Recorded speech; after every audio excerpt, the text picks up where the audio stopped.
이태원의 생각을 좀 하고 있습니다. 이태원을 왔다 갔다 하다 보니까 우리 영등포와 비슷한 공통된 점이 있고 또 다르다 하는 다른 점들이 있는 것을 봅니다.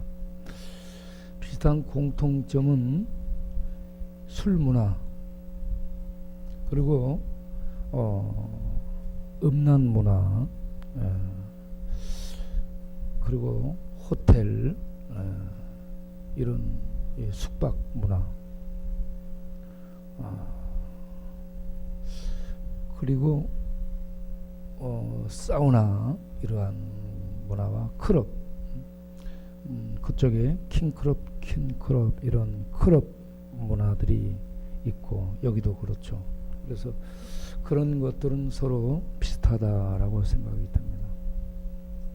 우리 동네는 이제 뉴욕 카바레, 금마차 카바레, 백악관 카바레, 이런 카바레가 많이 있죠. 카바레 가봤어요? 또 최근에 생긴 콜라텍들이 많죠. 그리고 우리 동네에도 여기에 카페들이, 커피 마시는 카페들이 새롭게 많이 생겼는데 그쪽도 카페들이 많이 생기고 그렇습니다. 그런데 이제 다른 점이 있다면 그쪽에는 특별하게 트랜스젠더들이 많이 있다는 거예요. 트랜스젠더들이요, 이렇게 보면은 남자가 여자로 바꿔줬는데 키가 나 정도 크고요, 다니는데 보면 나 정도 크고 예쁘고 아주 매력적입니다. 그래서 사람들이 오겠다 싶은 생각이 들었습니다. 트랜스젠더들이 많이 있다는 것 다른 점이고, 또 하나는 그쪽에 룸사롱, 이 술 마시는 그 술집들이요 고급화됐다는 거. 우리 동네는 약간 이렇게 옛날 올드한 부분이 많은데 그쪽은 새로운 인테리어를 해가지고 굉장히 고급스럽습니다. 그래서 돈 있거나 또 젊거나 낭만을 추구하거나 그런 사람들은 그쪽으로 많이 오겠다 싶은 생각이 들었습니다. 윤락은 비슷합니다. 같이 성행되고 있다고 보고요. 우리 동네 이 쪽방촌은 생계형 윤락이고요, 길 건너는 상업역 윤락이죠. 그래서 우리 동네는 이렇게 조그만 쪽방에 칸칸이 나눠놓고 있던 윤락이 성행된 곳이고 그곳이 지금 쪽방으로 바꿔졌고, 길 건너 윤락은 윈도우에 자기를 상품으로 진열시켜 놓은, 사람이 상품으로 진열되고 골라 잡는 그런 곳이 길 건너 윤락가입니다. 이런 이 문화들이 약간 새롭게 단장됐고 올드한 이런 차이가 있고, 많이 모이느냐 적게 모이느냐 이런 차이들이 있겠지만 그걸 한 커플, 두 커플, 세 커플 벗겨놓고 보면 전부 죄된 문화라는 얘기입니다. 사람들이요 전부 쓰고 있는 게 뭐예요? 체면 문화, 그리고 어떤 세상적 주기, 그리고 세상적인 부, 이런 것들로 사람들이 자기를 치장하고 포장하고 덮고 있습니다. 그런데 그런 것들이 벗겨지고 그런 것들이 해체되고 나면 사람의 본 모습이 나오죠. 사람의 본 모습이 나오면 죄가 있고 연약함이 있고 무력함이 있습니다. 인간에게 있어서 가장 중요한 문제는 죽음이죠. 어떻게 사는가도 중요하지만 죽는 것처럼 중요한 게 없습니다. 죽으면 끝이에요. 삶은 얼마든지 기회가 주어질 수 있지만 죽으면 끝이에요. 그래서 죽음처럼 무섭고 중요한 것이 없습니다. 그래서 좀 더 살라고 발버둥 치죠. 죽음 하면은 이병철 씨가 많이 생각나. 이병철 씨가 이태원에 집이 있다고 그렇습니다. 이태원에 살면 안 죽는가요? 그 집이 좋으면 안 죽어요? 이병철 씨도 보리밥을 먹고 그러다가 의사에게 죽어갈 때 여보 나 돈 많은데 돈 많이 줄 테니 나 좀 살려달라고 애원을 했지만 그는 얼마 못 살고 죽게 됐습니다. 스티브 잡스도 돈을 붙여놓고 돈으로 포장해놓고 의리의리한 저택에 살았지만 그게 아무 소용이 없습니다. 그렇게 해서 돈이 그의 생명을 붙들어주고 연장시키지 못하고 죽고 말았습니다. 오늘 나온 이 이사야 37장과 38장에 나온 두 왕의 그 죽음이 선고되고 그리고 한 사람은 죽고 한 사람은 살고 하는 그 죽음의 선고와 그 뒤에 이어진 결말, 그 결말을 보게 되면 우리가 어떻게 살아야 될 것인가 하는 것을 깨달을 수 있을 줄로 믿습니다. 지금 코로나 전국으로 힘들죠, 여러분. 이렇게 통제를 받게 되니까 힘들 겁니다.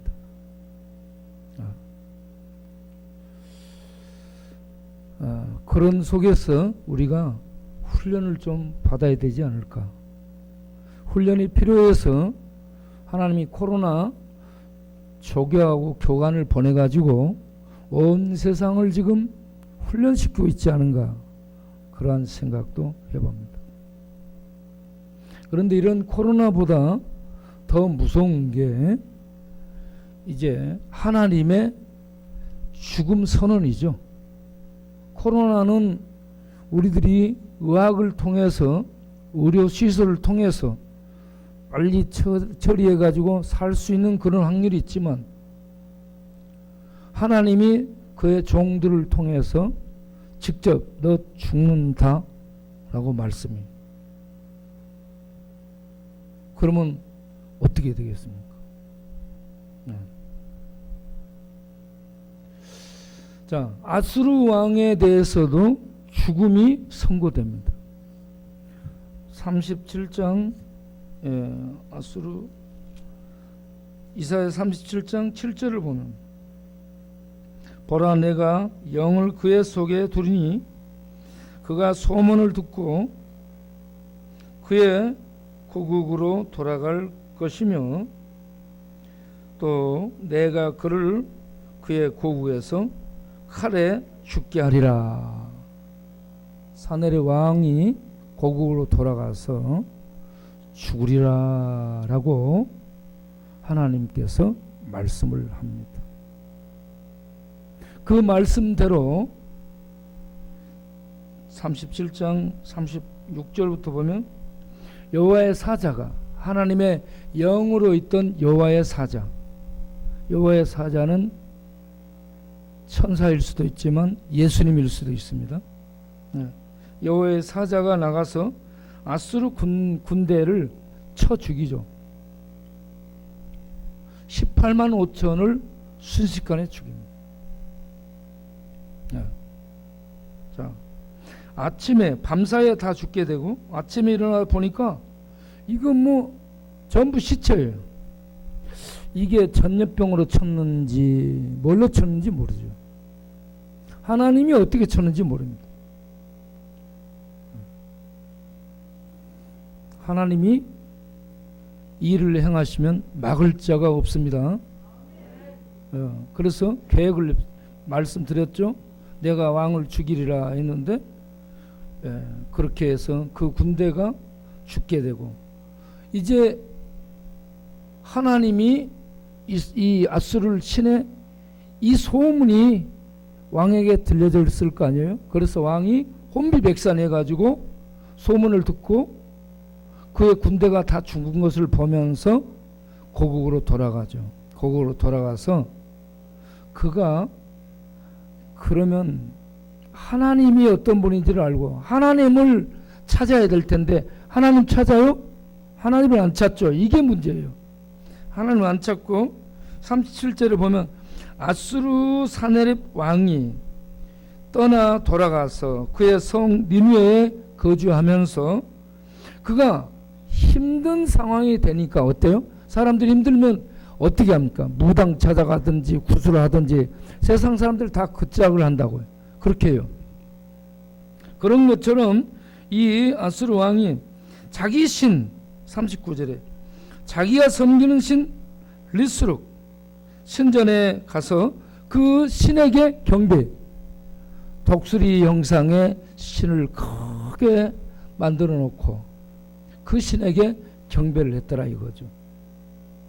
그 신에게 경배하고 그 신의 도움을 구하는데 아들들이 반란을 일으켜 가지고 어떤 질병으로 죽거나 아니면 어떤 밑에 이 모반을 일으킨 장수들에 의해서 죽거나 그런 것이 아니라 아들들에 의해서 죽습니다. 이거 얼마나 비참한 거예요. 하나님의 말씀대로 된다는 것을 볼 수 있습니다. 이방 세계도 일반 세계도 하나님의 통치 아래서 하나님의 계획과 하나님의 말씀한 대로 모든 역사가 진행된다는 것을 우리가 알기를 바랍니다. 또 온 세상이 알 수 있게 되기를 바랍니다. 자, 이렇게 해서 아수르 왕 사네립에 대해서 하나님이 죽으리라 이 예고를 했고, 그리고 그가 돌아가서 그의 신을 의지했다가 죽었다라고 성경은 보도를 하고 있죠. 그런 반면에 38장에 히스기야 왕에 대한 얘기가 나옵니다. 히스기야 왕. 그러면 사네립이 예루살렘을 침공했을 때 병이 난 것인가, 침공하기 전에 병이 난 것인가, 이게 궁금하죠. 그런데 본문을 보게 되면 하나님께서 7절에 38장 7절에 너와 이 성을 아수르 왕의 손에서 건져내겠고 내가 또 이 성을 보호하리라 라고 응답을 주신 것을 보면은 아직 이 아수르 왕이 점령하기 전 그러한 때에 이 히스기야가 아팠다라고 볼 수가 있습니다. 자, 38장 1절 보면 히스기야 왕이 어디가 아파요. 어디가 아픈데 이게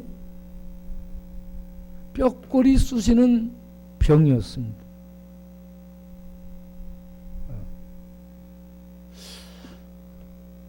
그런데 이 병에 걸리면 주치의들이 와서, 왕의 주치의들이 와서 검토를 하고 치료를 하기 시작할 거 아니에요. 그런데 혈액이 없었다고 볼 수 있습니다. 혈액이 없었다고 볼 수 있는 그때에 이사야가 하나님의 메시지를 가지고 와서 전해줍니다. 뭐라고 1절에 말씀합니까? 이스라엘 왕은 하나님의 말씀을 들으시오. 너는 내 집에 유언하라. 네가 죽고 살지 못하리라 라고 하나님의 메시지를 전해주는 거예요. 집에 유언하라는 것은 뭔 말이에요?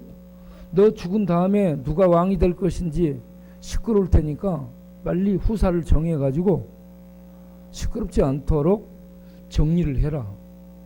너 이제 죽는다 라는 얘기입니다.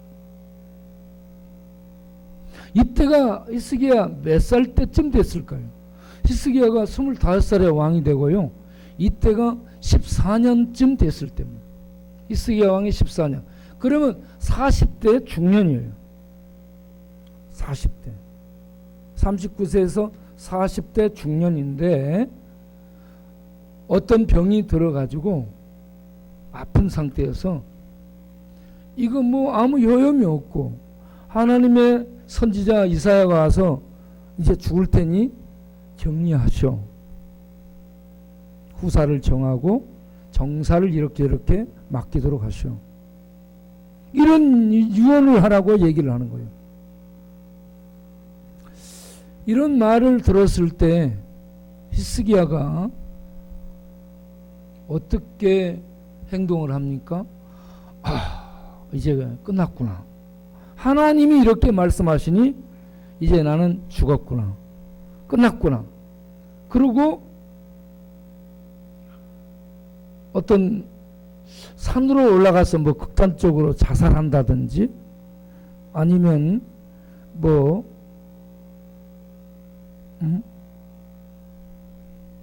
칼을 빼서 자결한다든지 이런 어떤 행동을 해요? 그런 것이 아니고 하나님을 향해 벽을 향해. 자 보세요. 2절을 보면 히스기야가 얼굴을 벽으로 향하고, 벽으로 향했다는 것은 사람을 아무도 안 봤다는 얘기입니다. 아무도 사람을 의지하지 않고 주치의도 의지하지 않고 자기 와이프도 부르지 않고 자기 자녀들도 부르지 않고 어떤 고관들도 부르지 않고 벽을 향해 바라보면서 지금 누구를 찾는 거예요? 하나님을 찾습니다. 여러분, 죽음이 임박해지고 죽게 된다라는 감이 올 때 하나님을 향하시기 바랍니다. 아무 도움이 안 돼요. 사람은 도움이 안 돼요. 네. 내가 죽어가는 사람들 옆에서 여러 명을 봤어. 죽어가는 사람 옆에 보면 숨 쉬는 자체가 힘듭니다. 여러분, 숨 쉬는 거 지금 굉장히 자유스럽죠? 숨 쉬는 것이요, 죽어갈 때는 안 돼요. 이렇게 해가지고 한참 있다가 숨을 몰아가지고요, 있는 힘을 다해 숨을 쉽니다. 여러분, 지금 숨 쉬는 게 힘들지 않잖아. 얼마나 은혜인 줄 아셔야 돼요. 그런데 죽어갈 때는 숨이 안 쉬어지니까 숨을 한 번 쉬게 해서 저 속에서 전 힘을 다해. 그래가지고 그래 이걸 몰아내가지고 한꺼번에 힘을 모아서 그리고 다 한참 꺼져 들어가. 네. 그러다가요 의식이 없어져. 숨이 안 쉬어지면 이게 공급이 안 되기 때문에 의식이 없어지죠. 그러면요 그냥 깜빡 죽습니다. 죽었다가 좀 있으면 또 이거 뭐 돼가지고 좀 살아나요. 그렇게 해서 이렇게 주변에 누가 있는가 둘러봅니다. 제가 재밌는 것은 요 옆에 한 분 임종 예배를 3번이나 드렸어요. 아이 저 가족들이 임종 예배 곧 죽게 되겠다고 하면서 임종 예배를 드려달라 해서 가가지고 임종 예배를 드렸는데 또 살아나고 또 살아나고 그러니까 아우 참 이거 힘들다. 그런데 3번째 임종 예배를 드리고 나서는 다른 사람들이 전부 나가고 없어요.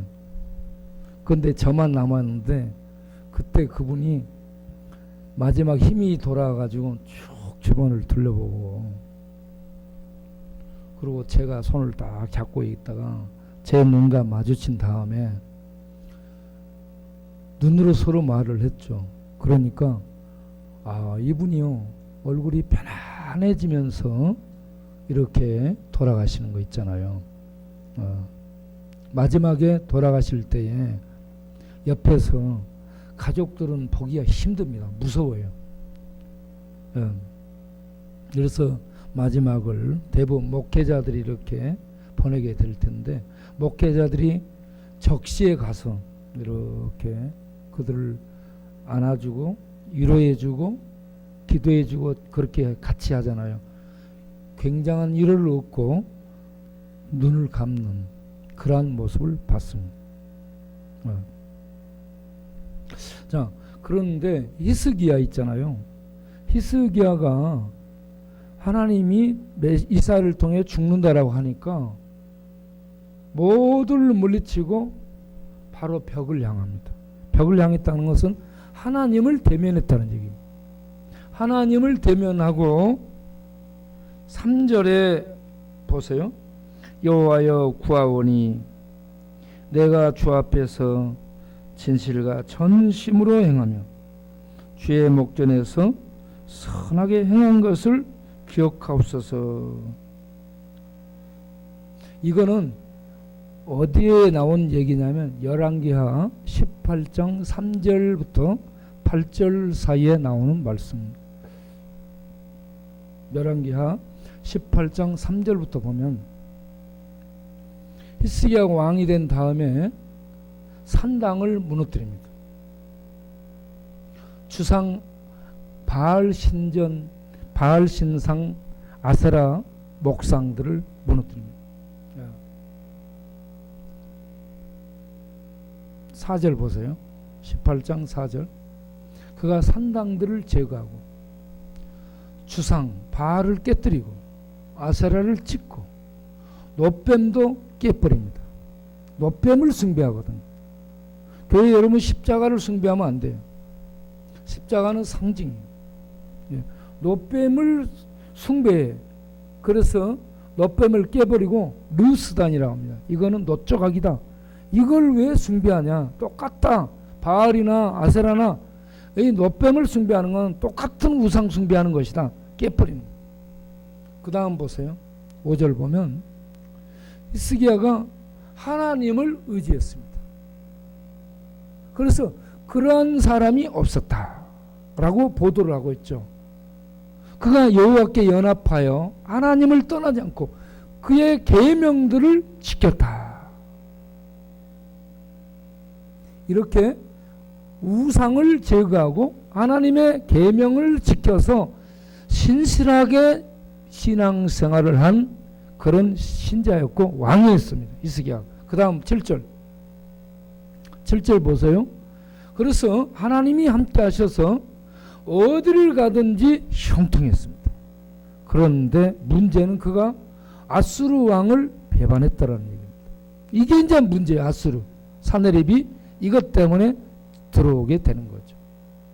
그런 상황에서도 하나님이 함께 하셔서 히스기야는 그 주변을 정복했더라. 이 하나님이 함께하는 축복을 누렸었습니다. 이렇게 하나님 신앙으로 하나님 중심으로 우상 무너뜨리고 산당 깨고 그리고 하나님의 계명을 따르면서 하나님만을 섬겼어요.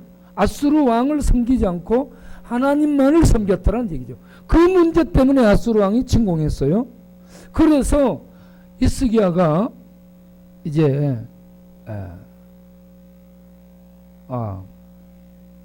나중 그 아수르 왕이 침공한 것은 나중이고, 자 침공하게 되는 그런 상황은 나중에 맞게 되는데, 자 이렇게 하나님 말씀 따라서 신실하게 살았던 그에게 하나님이 이렇게 중년에 병을 걸려서 죽도록 하신다.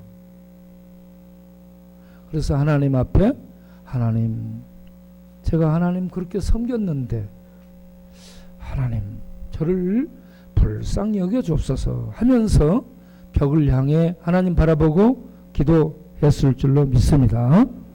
자, 다시 이사야 38장으로 넘어가서 보면 이렇게 하나님 앞에 죽음을 선고한 하나님 앞에 기도하면은 되는가? 기도하면 바꿔지는 은혜가 임할 줄을 믿으시기 바랍니다. 그 모압 암몬은 여호와의 종에 영원히 들어오지 못하리라고 하나님이 저주했죠. 그런데 모압 여인 룻이 하나님의 총회에 은혜를 입고 들어오게 되죠. 여기 히스기야 왕이 죽으리라 했죠. 하나님이 그렇게 선고했잖아요. 그런데 히스기야는 어떻게 해요? 하나님 앞에 하나님 살려주십시오. 기도합니다. 살려주십시오. 기도해요. 자, 기도할 때 벽을 향해 하나님을 바라보면서 하나님, 제가 얼마나 하나님을 믿고 섬기고 의지했다는 거 아시지 않습니까? 주여 저를 불쌍히 여겨 주옵소서 하면서 3절 하반절에 심히 통곡하니, 통곡했다. 통곡이 뭐예요? 통곡은요, 체면이고 뭐고 아무것도 가리지 않고 저 속에서 나오는 울음을 의미합니다. 속에서 나오는 울음이에요. 자, 그 부분을 다시 히스기야가 그 간증을 기록한 부분에 나오죠. 38장 14절에 나는 제비같이 학같이 지적이며 비둘기같이 슬피 울며, 제가 이 부분을 심히 통곡했다라는 부분을 히스기야가 이렇게 다시 더 설명을 해주고 있는데, 이 울음소리를 들어봤어요. 학의 울음소리, 비둘기의 울음소리. 여러분, 학의 울음소리가요 굉장히 슬픕니다. 학의 울음소리가 멀리 가는데요 굉장히 슬퍼요. 비둘기, 산에서 우는 비둘기 울음소리도 슬픕니다, 여러분. 학의 울음소리들이 몇 종류가 있는데 나중에 들어보세요. 이렇게 들어보면 이 속에서 그냥 이렇게 막 울어요, 학이. 그래서 이 제비처럼 울고 학처럼 울고 비둘기처럼 울었다는 것이요, 통곡하면서 속에서 나오는 울음으로요, 뭐 소리 높여서 크게 막 가슴을 찢고 울었다는 얘기입니다.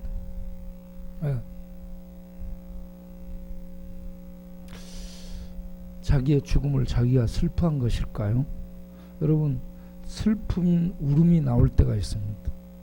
그런데 여기서 히스기야는 죽으리라라는 얘기를 듣고 통곡을 했는데, 이렇게 비둘기처럼 학처럼 제비처럼 지저귀면서 통곡을 하며 울었다. 그러면서 기도했습니다. 자, 5절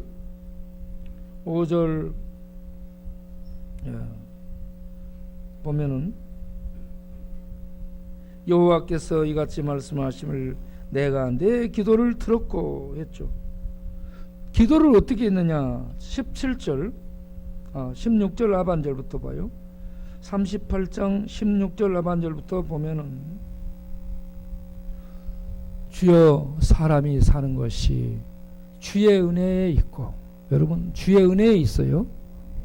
내 심령의 생명이 온전히 거하는 것도 거기에 있어요. 하나님의 은혜에 있습니다. 그래서 하나님의 은혜에 부탁하고 있죠.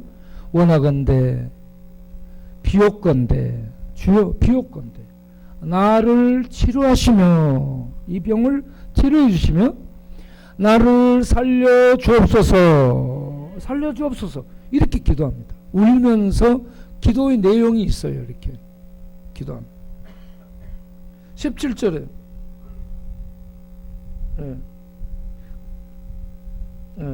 그렇게 해서 하나님이 이 고통 중에서 살려주셨다는 것을 말씀하고 있죠. 자, 이와 같이 통곡하며 기도한 것을 우리가 생각하면서 어떤 어려움 속에서 하나님이 죽는다, 의사가 병원에서 당신 이제 죽소, 당신 이제 얼마 못 싸워 하면서 선고를 해도 절망하지 마시고 하나님께 기도하시길 바랍니다. 박형선 집사님이 옛날 폐암 걸렸습니다.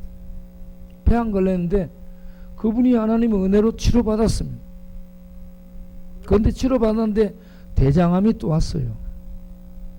대장암 걸려가지고 지금 또 그것도 치료 중에 있습니다. 대장암 걸려서 죽을 것 같다라는 느낌이 오더라고 얘기합니다. 그런데 죽을 것 같다는 느낌이 안 돼요. 한편에서 살고자 하는 욕구가 솟구치더라는 겁니다. 그래서 지금요 길을 쓰고 살려고 하고 있습니다.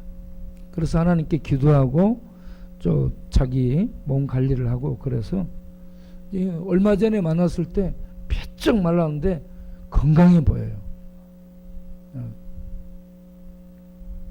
여러분, 절망하면은 나아져버리는 거예요. 놓지 마시고 하나님 앞에 살려달라고 기도하시기 바랍니다. 하나님은 너 죽어 선고했다가도 자비를 베푸시는 하나님이십니다. 그래서 히스기야가 기도를 했더니 하나님이 그 기도를 들으시고 세 가지 축복을 해줍니다. 그 기도에 대한 세 가지 축복. 첫째, 5절 끝부분을 보면은 내가 내 기도를 듣고 너의 통곡의 눈물을 보았노라. 내가 너에게 생명의 연한을 15년을 더해 주겠다라고 얘기해요. 그래서 40년인데 거기다 15년을 더하면 55세까지 15년 사는 것은 3분의 1을 더 사는 것이죠. 굉장히 길게 사는 겁니다. 하나님께서 그렇게 생명의 연한을 연장해 준다는, 여러분들 더 살게 해주는 거, 하나님이 죽일 수도 있는데 살게 해주신 거 감사하시고 하나님 영광에 살 수 있도록 결심하시고 하나님께 예배드리고 기도하고 하나님 뜻을 실천하기 위해서 사는 남은 생애가 되시길 바랍니다.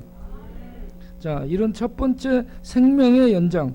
두 번째가 6절에 너와 이 성을 아수르 왕의 손에서 건져내고 내가 또 이 성을 보호해 주리라. 그래서 아수르 왕이 나중에 예루살렘을 침공해 왔죠. 포위했죠. 그래서 랍사기를 보내가지고 뭐라고 너희들 히스기야 왕의 말에 속지 말라고 위협 공갈을 치죠. 그런 속에서 이제 다 졌다, 이제 끝났다라고 생각하는데 하나님이 한 영을 보내서 여호와의 사자를 보내 그 군대를 침으로 그들이 전부 이 놀래가지고 도망가게 하는. 그래서 하나님이 말씀한 대로 히스기야에게 약속한 대로 예루살렘 성을 보호해 주시고 그의 왕권을 지켜주셨더라. 할렐루야. 하나님께서 역사하시게 되면은 만사형통인 줄로 믿으시길 바랍니다. 이스라엘 백성이 포로에서 돌아왔을 때에 하나님은 그들에게 성곽을 짓도록 하죠. 성벽을 짓도록 하는데 이 성벽은 외적으로 보이는 보호막인데, 보호울타리인데 하나님이 사실은 진짜 성벽입니다. 하나님이 성벽이에요. 외적으로 보이는 이런 성벽이 참 울타리가 아니고 하나님 자체가, 하나님 자신이 최고의 울타리입니다. 우리가 예수 믿으면 그 울타리 안에 들어간 줄로 믿으시기 바랍니다. 하나님이 보여주는 최고의 안전지대 안에 들어가는 겁니다. 여호와의 성벽 안에 들어가는 거죠. 그래서 하나님의 보호를 받게 됩니다. 자, 이렇게 성을 보호해 주리라, 하나님 백성을 보호해 주리라 하는 말씀이고, 17절에 보게 되면은 세 번째, 죄사함의 은혜를 베풀어 줍니다. 죄사함의 은혜. 자, 17절, 보옵소서 내게 큰 고통을 더하신 것은 영적으로 깨달음을 주죠. 내게 평안을 주려 하심이라. 주께서 내 영혼을 사망에 사랑하사 멸망의 구렁텅이에서 건지셨고 내 모든 죄를 주의 등 뒤에 던지셨나이다. 아멘. 하나님이 히스기야가 의롭게 살았을지라도 히스기야의 죄를 하나님은 다루셨다고 볼 수 있고요. 그 죄를 하나님이 용서해 주시고 그 죄를 등 뒤로 던지시고 그를 죄에서 사해 주시는, 구원해 주시는 축복을 베풀어 주신 줄로 믿습니다. 그래서 죽을 지경에 갔다가 기도해서 낫게 되고, 그리고 뒤에 하나님의 약속대로 예루살렘 국가와 이스라엘 남왕 유다와 예루살렘 성이 보존되고, 그런 모든 걸 보면서 이 히스기야가 깨달은 것은, 야, 우리에게 고난을 허락하신 게 하나님이 왜 고난을 허락하실까? 그 고난을 통해 큰 평안을 주려 함이고, 그 평안이 어떤 것인가를 깨닫기 위함인 줄로 믿으시기를 바랍니다. 히스기야가 그걸 깨닫게 됩니다. 아, 정말 죽을 지경에 갔다가 내가 낫게 됐는데, 기도해서 하나님의 은혜로 낫게 됐는데, 그렇게 체험을 하고 나니까 평안이 밀려오는데, 이제는 죽음이 와도 괜찮고 적군이 침공이 와도 괜찮고, 이 어떤 상황에 처해도 괜찮은 하나님의 평강을 맛보게 된 줄로 믿으시길 바랍니다. 그게요, 구원의 확신 속에 들어가게 되면은, 구원의 확신 속에 들어가잖아요. 그러면 어떤 상황이 돼도 하나님의 구원의 평강을 누릴 수 있게 될 줄로 믿습니다. 여러분 모두 다 평강을 얻기를 바랍니다. 평강은 죄사함, 구원에 대한 확신을 얻게 됐을 때 갖게 되는 겁니다. 요한복음 14장 27절에 내가 너희에게 평안을 주노니, 평안을 준다. 대통령은 평안 못 줍니다. 우리나라 정치인들 때문에 국민이 괴로워요. 걔들이 또 이런저런 뭐 법을 만드네 어쩌네, 그러니까 얼마나 지금 이 소용돌이치고 전국이 이렇게 불안해집니까?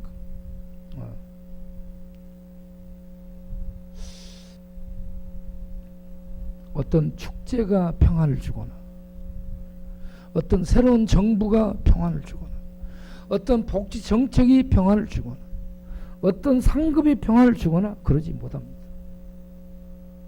평안은 하나님께로부터 주어지는 것이고, 이 하나님께 주어지는 평안은 내적인 평안과 외적인 평안이 같이 주어지는 겁니다. 외적으로 아무리 공격을 받고 모든 걸 다 잃어버리고 건강을 잃고 누워있다 할지라도 하나님이 우리와 함께하는, 보호해주는 그 평안을 빼앗기지 않는 외적 평안, 그리고 심령에 구원의 확신을 갖고 있는 이 평안, 이 평안을 현재 누릴 수 있다면 이 땅에서 우리는 천국을 사는 것인 줄로 믿습니다. 여러분 힘들고 어려워질 때마다 요한복음 14장 27절 내가 너에게 평안을 주노니, 요한복음 16장 33절 이것을 너희로 알게 하면 너희가 세상에서 환난을 당하나 담대하라, 내가 세상을 정복했노라, 너희로 내 안에서 평안을 누리도록 함이라 하는 말씀과 함께 세상이 교회를 핍박하고 교회를 짓밟고 성도를 이깁니다. 우리는 세상에 무력한 존재죠. 힘이 없어요. 그런데 우리는 누구에 소속돼 있고 누구에 연합해서요? 하나님께 소속돼 있고 예수 그리스도 왕 대신 우리 주 예수 그리스도에게 연합되어 있는 몸입니다. 그분이 누구냐면 만왕의 왕이에요. 최고 권력자라는 얘기입니다. 그런데 그 권력이 세상의 어떤 왕들이 도전하는 권력이 아니라 도전해갖고 무너지고 뺏기는 권력이 아니라 하늘에 있는 절대 왕권입니다. 그래서 그 주님에게 연합해 있고 그 주님 안에 있기 때문에 우리는 그 주님 안에서 평안을 누리게 된다. 이게 구원을 이루는 겁니다.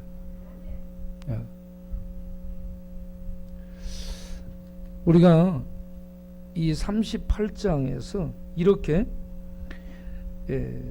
내게 고통을 더하신 것은 내게 큰 평안을 주려 하심이라, 이런 영적 깨달음을 갖게 된 것처럼 39장 40장 이렇게 넘어가면서 쭉 보게 되면요, 45장까지 하나님이 어떤 하나님이신가 하는 것을 선포하고 있습니다.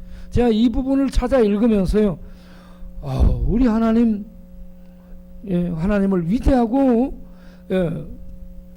강하신 하나님으로 노래하지 않을 수 없고 감사하지 않을 수 없고 찬양하지 않을 수 없었습니다. 40장 8절을 보면 푸른 마르고 꽃은 시드나 우리 하나님의 말씀은 영원하리라. 하나님은 영원하기 때문에 그렇다는 얘기입니다. 40장 18절에 그런즉 너희가 하나님을 누구와 같다 하겠으며 하나님을 누구하고 비교하겠느냐 계속 얘기합니다. 25절에 나를 누구에게 비교하여 나를 그와 동등하게 하겠느냐. 그러면서 41장 4절을 보면은 중간에 나 여호와라 처음에도 나요 나중 있을 자에게도 내가 곧 크니라.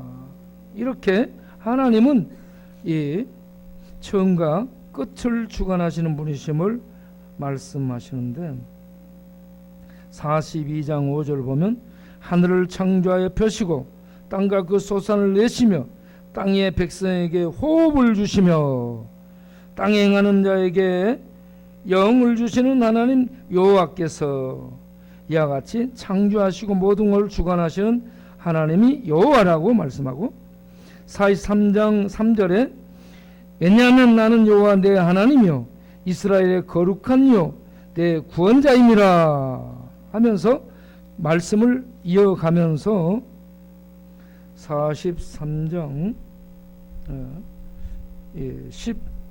11절부터 보면 나 곧 나는 여호와라 나 외에 구원자가 없느니라. 그리고 내려가면서 보면 나는 하나님이라. 그리고 13절에 과연 태초로부터 나는 그이니 내 손에서 건질 자가 없도다. 내가 행하리니 누가 막으리요. 44장에 6절에 이스라엘의 왕인 여호와 이스라엘의 구원자인 만군의 여호와가 이같이 말하노라. 나는 처음이요 나는 마지막이라 나 외에 다른 신이 없느니라. 그리고 45장의 5절부터 보면은 나는 여호와라 나 외에 다른 이가 없나니 나밖에 신이 없느니라. 너는 나를 알지 못하였을지라도 나는 내 띠를 동일 것이요 해 뜨는 곳에서든지 해 지는 곳에든지 나밖에 다른 이가 없는 줄을 알게 하리라. 나는 여호와라 다른 이가 없느니라. 나는 빛도 짓고 어둠도 창조하며 나는 평안도 짓고 환난도 창조하나니 나는 여호와라 이 모든 일을 행하는 자니라. 아멘. 이렇게 계속 하나님이 나를 누구와 비교하겠느냐 나는 여호와라 나는 처음과 끝이다 하면서 하나님만이 신 되심을 강변하고 있습니다. 그 하나님이 44장 22절에 내가 내 허물을 빽빽한 구름같이 내 죄를 안개같이 없이 하였으니 너는 내게로 돌아오라. 내가 너를 구속하였음이라. 죄를 용서해 주시고 돌아오라고 얘기합니다. 이거 뭔 말이냐면 너 돌아와 그럼 내가 용서해 줄게가 아니고 미리 용서해 놓고 죄를 다 없애 놓고 돌아와 이렇게 말씀하고 있습니다. 얼마나 은혜스러운지 모릅니다. 43장 25절 보면 나 곧 나는 너를 위하여 나 곧 나는 나를 위하여 내 허물을 도말하는 자니 내 죄를 기억하지 아니하리라. 하나님은 하나님의 영광을 위하여 죄를 용서해 줍니다. 죄를 용서해 주는 것이 하나님의 영광이에요. 죄를 잘못했습니다. 빌면 용서해 주는 것이 아니고 하나님은 용서해 주고 그 용서를 발견한 다음에 감사해서 하나님이 이런 분이라 알고 하나님 앞에 회개하고 돌아오도록 하신다. 십자가를 통해서 하나님 우리의 모든 죄를 다 용서해 주시고 복음을 듣고 아니 하나님이 이런 은혜를 우리에게 베푸신 분이야 알고 난 다음에 하나님께 돌아가서 주여 죄인이 회개하고 돌아옵니다. 천부의 의지 없어 돌아왔사오니 받아주옵소서 하면서 회개하죠. 십자가로 우리 하나님은 모든 죄를 이미 다 용서해 주시고 우리들을 용서 가운데로 부르시고 있다는 얘기입니다.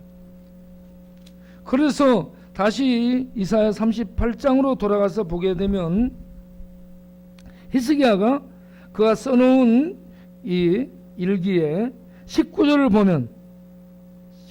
보면 오직 산자 곧 산자는 오늘 내가 하는 것 같이 주께 감사하며 여러분 자기를 고쳐주고 생명을 연장해주고 자기의 그 조국 이 이스라엘 남왕국 유다와 예루살렘 성을 지켜주고 자기 왕권을 보여준 이 하나님께 이 은혜가 왜 이러니까 하면서 히스기야가 감사하지 않겠습니까? 감사했더라. 그리고 20절을 보면은 여호와께서 나를 구원하시리니 우리가 종신토록 여호와의 전에서 수금으로 나의 노래를 노래하리로다. 하나님께 감사하며 하나님께 찬양하리라.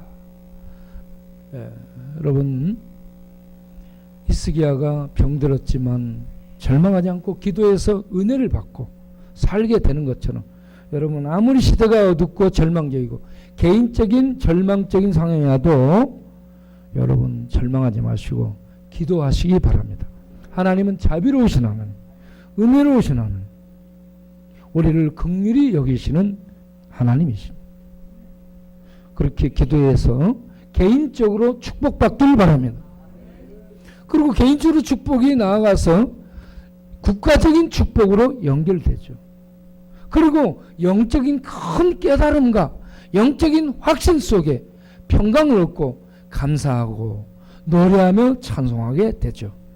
우리가 이러한 하나님의 구원 안에서 구원을 누리고 평강과 기쁨과 감사 속에 생명을 사는 우리 시대가 되기를 바랍니다. 기도하겠습니다.